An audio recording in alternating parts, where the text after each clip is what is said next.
thank you so much, Pastor Mike, for having me speak at your church. Thank you so much, Pam, for arranging this visit. And the text for today's sermon is 1 Corinthians chapter 1 from verse 18 to 25. 1 Corinthians 1, 18 to 25. This is what the Word of God says. For the message of the cross is foolishness to those who are perishing, but to us who are being saved, it is the power of God. For it is written, I will destroy the wisdom of the wise, the intelligence of the intelligent I will frustrate. Where is the wise person? Where is the teacher of the law? Where is the philosopher of this age?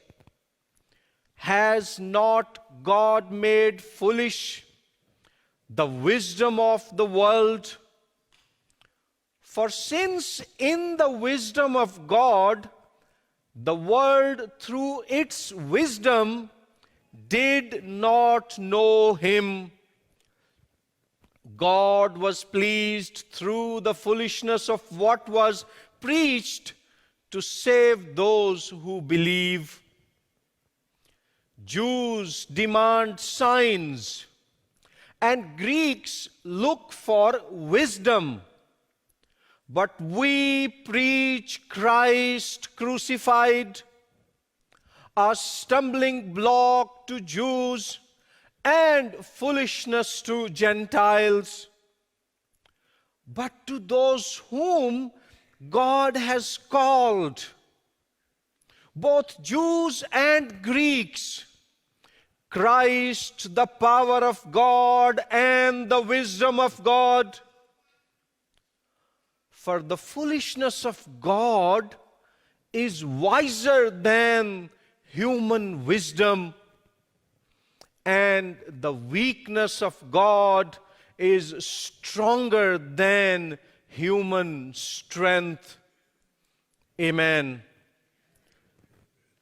And the title of this talk, based on this scriptural passage, is Message of the Cross. Message of the Cross. Paul seeks to address and heal the disunity in the Corinthian church in this letter.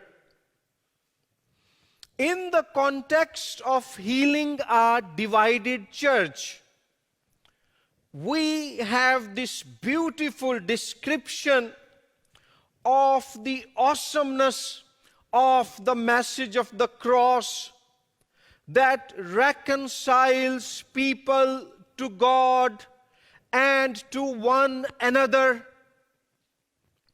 Before we look into this text and unpack a few points, the question before us this morning is, what did the cross achieve?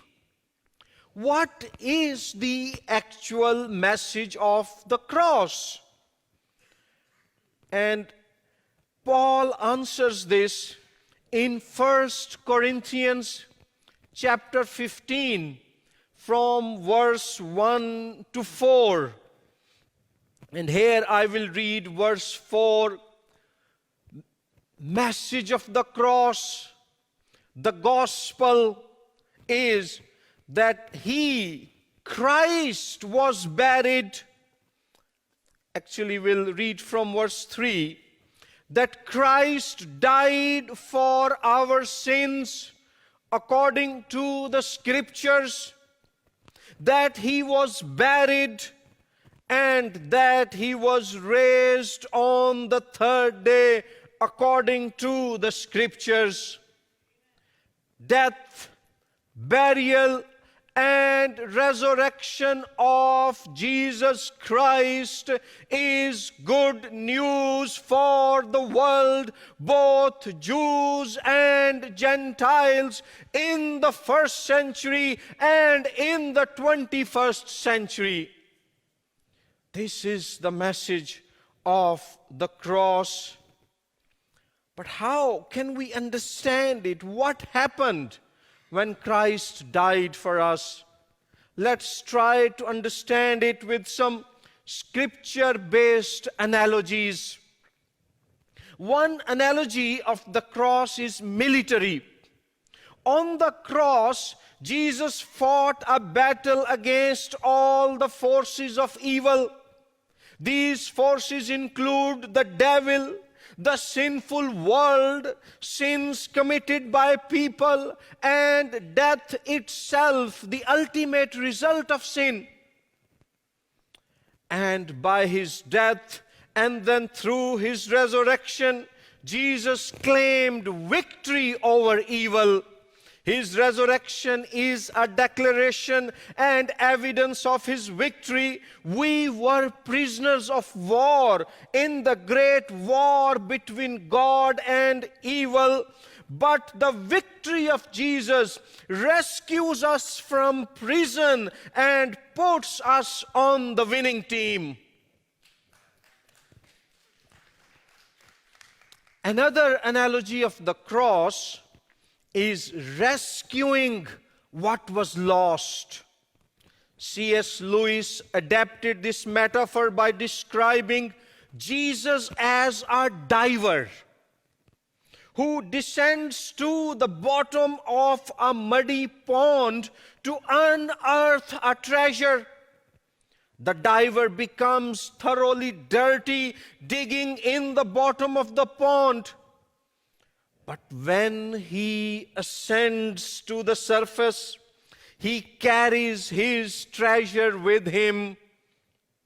So Jesus humbled himself, became a man, obedient to death, even death on the cross, to claim us as his treasure.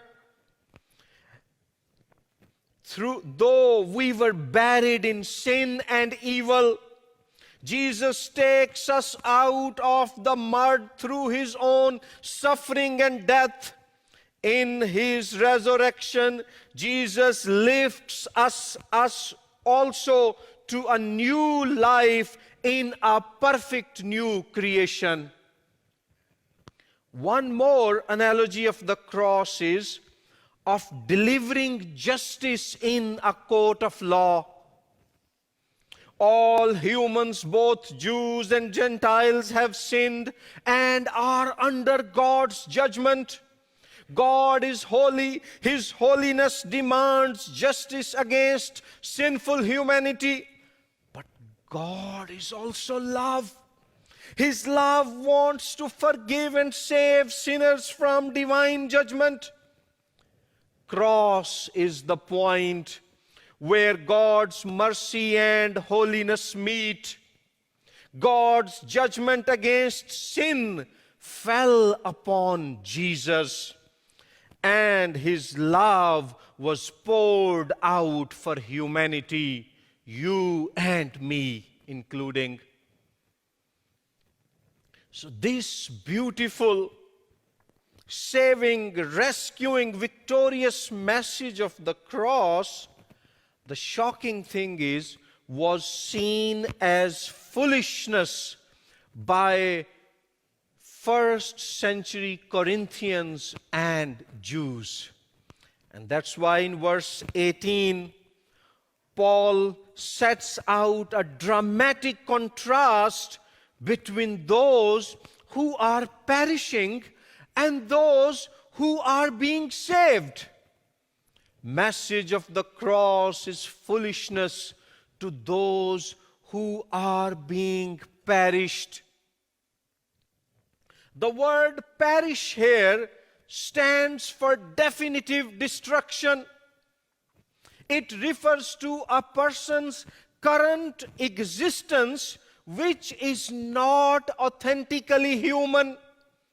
and a future destiny of hopelessness, tribulation, and stress for being separate from God.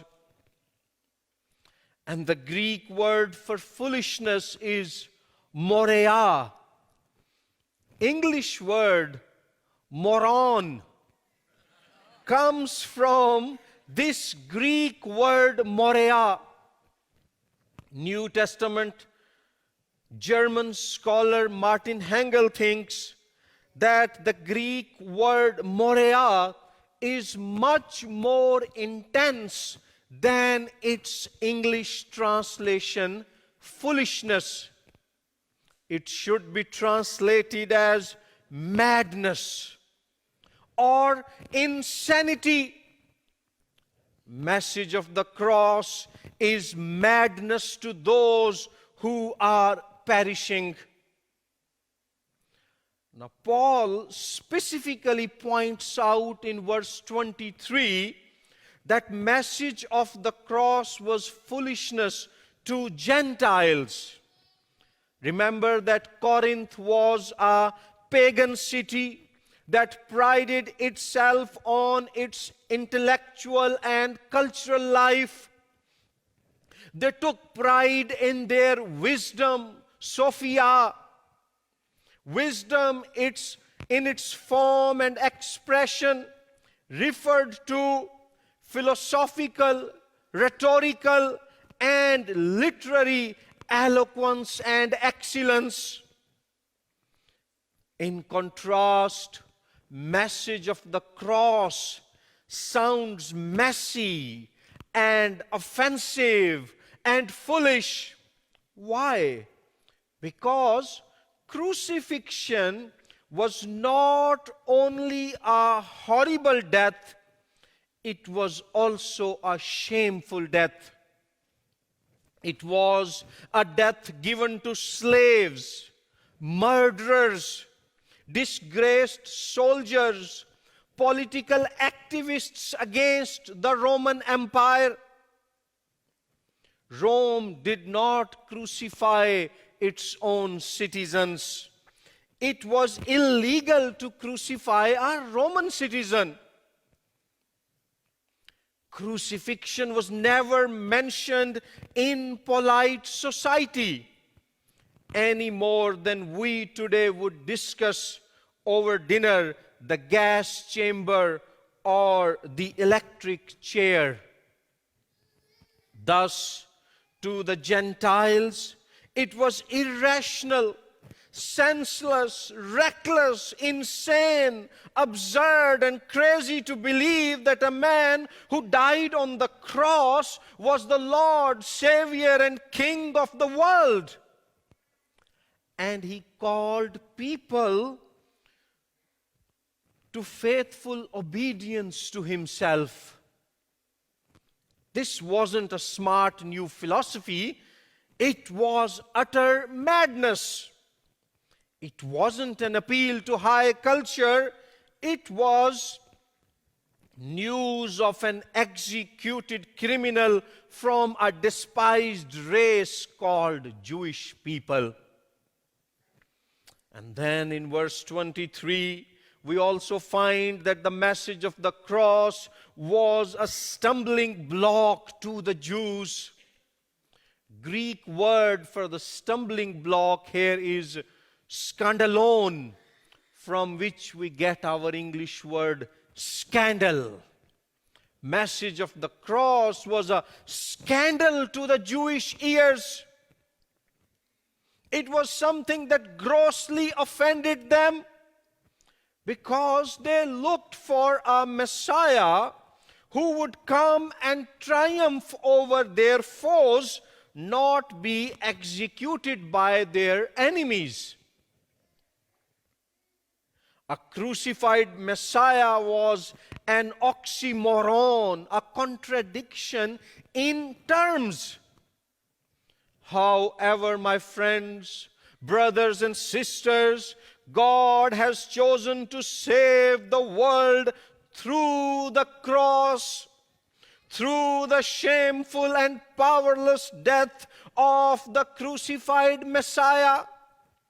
And if that shocking event is the revelation of the deepest truth about God's character, God's love, God's mercy and grace, then our whole way of seeing the world is to be turned upside down.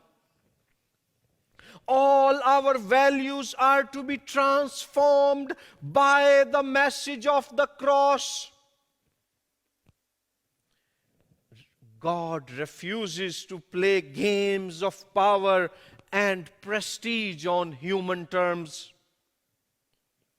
So how do you live your daily life? Perishing or living it out, anchored in the message of the cross, shaped by the message of the cross, and led by the message of the cross? Rather than seeing the cross as foolishness, Paul declared, "May I never boast except in the cross of our Lord Jesus Christ, through which the world has been crucified to me and I to the world." Where do you stand in relation to Paul's stance on the cross? And that leads me to my second point, that in verse 18, message of the cross is the power of God to those who are being saved. Being saved. Corinthians saw salvation as a mysterious and magical thing that happens to the body and soul. You get snatched by the gods and saved from danger. In Paul's day, Jews viewed salvation as a matter of liberation of God's people from their enemies. But for Christ's followers, salvation is the liberating of the whole person from sin and its effects, including divine judgment. Personal salvation entails the transformation of an individual spiritually, morally, and intellectually, so that the believer has a new worldview and a new capacity to be faithful to that worldview, enabled by the power of the Holy Spirit. This personal salvation is an event. We are saved. God has declared us righteous because of the atoning sacrifice of Jesus. Doctrine of justification. Salvation is also an ongoing process. We are being saved. Believers are cleansed by Christ's blood, word, and spirit as they confess their sins. This is called sanctification, and believers will be saved. Salvation is our future destiny. We will be resurrected and granted a glorified and immortal body like Jesus' own upon his return. This is called glorification. And this salvation is not just personal, it is also cosmic. Whole creation will be renewed upon Christ's return. And the so-called wisdom of the world calls this salvation foolishness. But God's answer to the so-called wisdom of the world is to show them the power of the message of the cross. The Greek word for power here is dunamis, from which we get our English word dynamite. Message of the cross is God's dynamite. For those who are being saved, this dynamite power of the message of the cross is manifested and demonstrated as men and women respond to the gospel.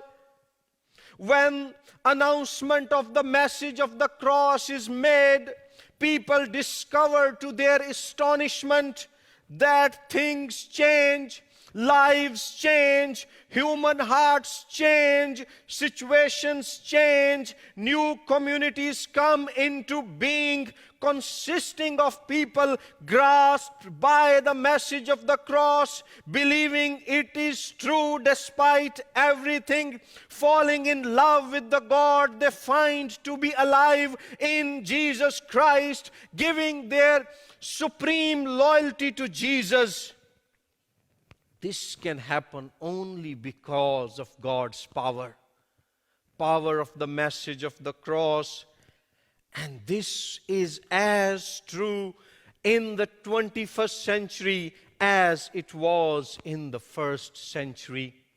I am reminded here of Sadhu Sundar Singh, who lived from 1889 to 1929. He was a traveling preacher from Punjab, modern-day Pakistan and India. He was born into a wealthy Sikh family. His mother died when he was a teenager. He became deeply angry, burned a copy of the Holy Bible, would throw garbage at Christians when they worshipped. He became so restless that he resolved to commit suicide if God did not reveal himself to him. Night before he went to commit suicide, Jesus Christ appeared to Sadhu Sundar Singh in the same way he did to the Apostle Paul. That power of God's revelation transformed Sadhu Sundar Singh. He became a Christian, remained celibate all his life, and walked mostly barefoot all over India, Pakistan, and many parts of the world, proclaiming the message of the cross. He was given the title, the apostle with the bleeding feet. Some called him Apostle Paul for India. And listen to what Sadhu Sundar Singh said about the power of the cross. He said, "From my many years' experience, I can unhesitatingly say that the cross bears those who bear the cross." This is the power of the message of the cross. Are you feeling weak today? Spiritually, morally, intellectually, emotionally, physically, relationally, or in some other aspect of your life?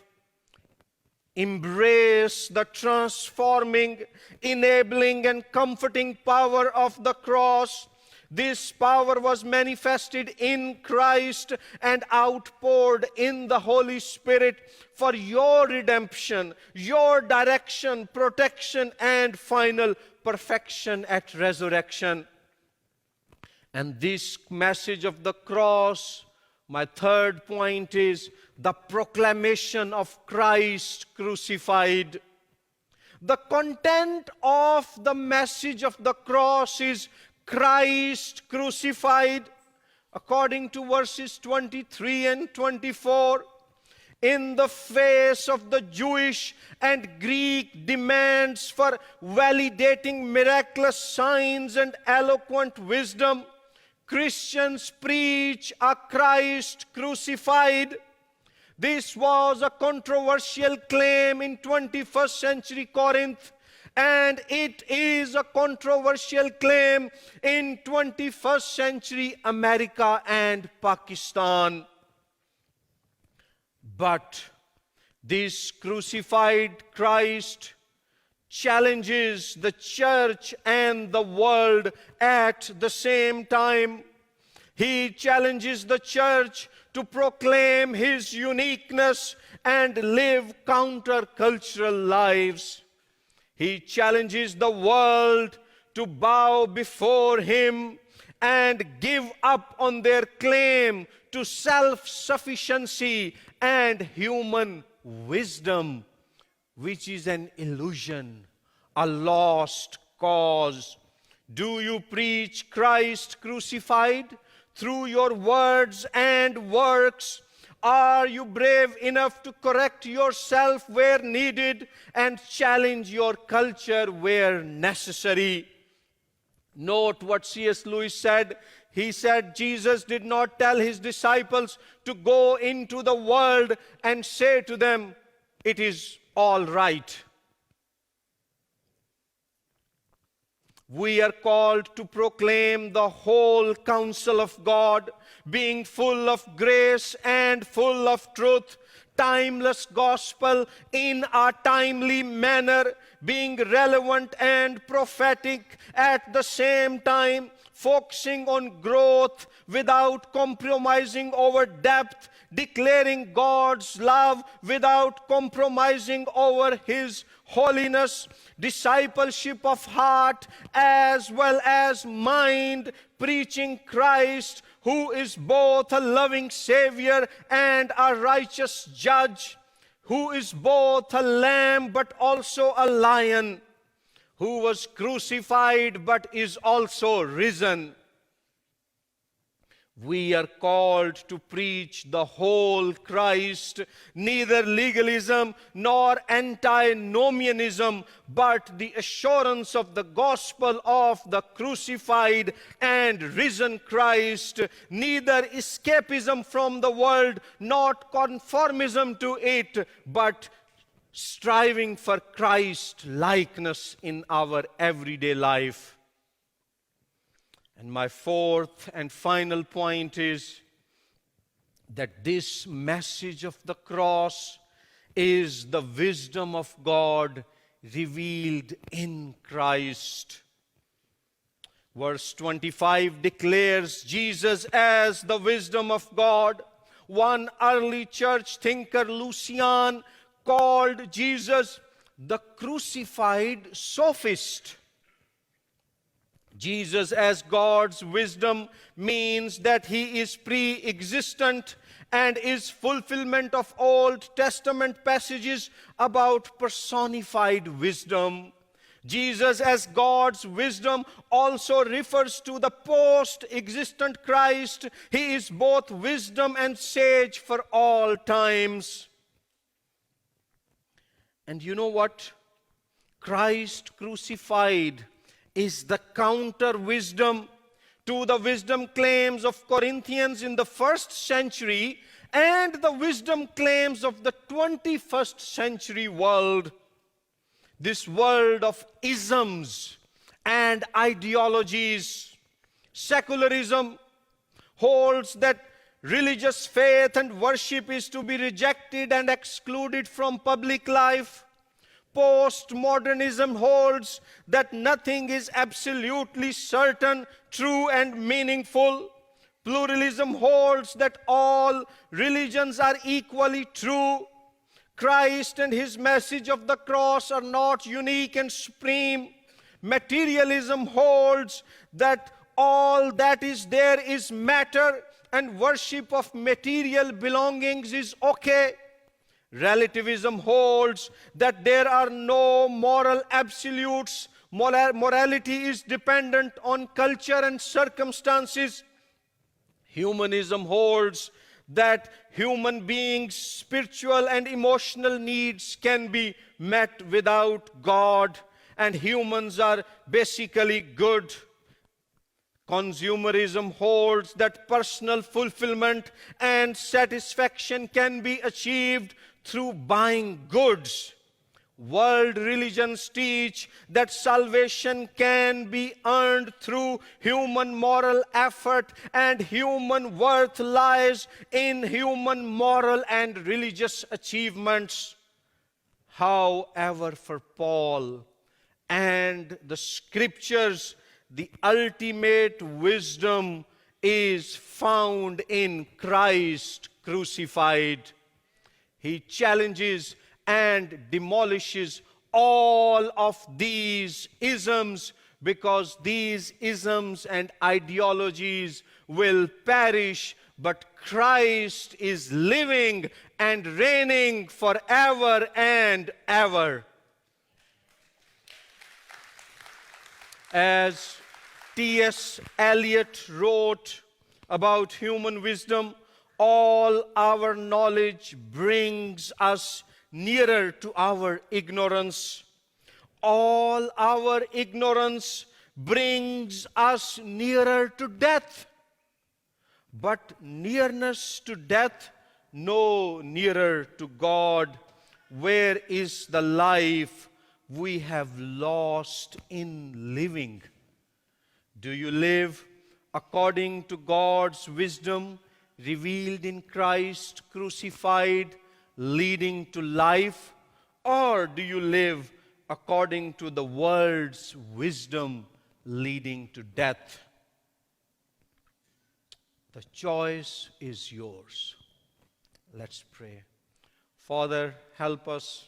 Give us the power of your Holy Spirit to live according to the wisdom and power of the message of our Lord Jesus Christ. Message of the cross, which is both wisdom and power. In Jesus' name, amen. Amen.